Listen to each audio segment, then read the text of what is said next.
Before World War II, air travel in America was still in its infancy, and cities like Fort Wayne were just beginning to experience the convenience of commercial airline service.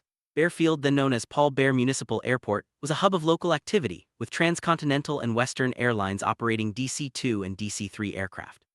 However, the looming threat of war and the subsequent acquisition of much of the civil fleet by the Army Air Corps meant that regular airline service became a rare luxury. For nearly 4 years, commercial flights to the city were almost non-existent, as the nation's priorities shifted dramatically. This period set the stage for a transformation that would soon reshape the airport and the community it served.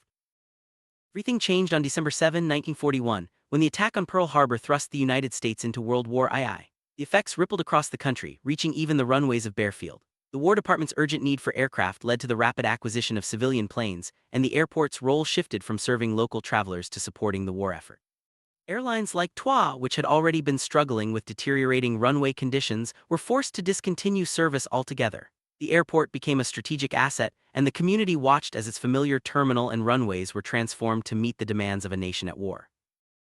The original Baer Field Terminal, located on the West Ramp, stood as a symbol of the airport's early years. This building witnessed the transition from a civilian airfield to a military hub, reflecting the broader changes sweeping across the country. As the war intensified, the terminal became a backdrop for new activity. Military personnel, equipment, and aircraft replaced the civilian travelers and commercial planes that once filled its halls.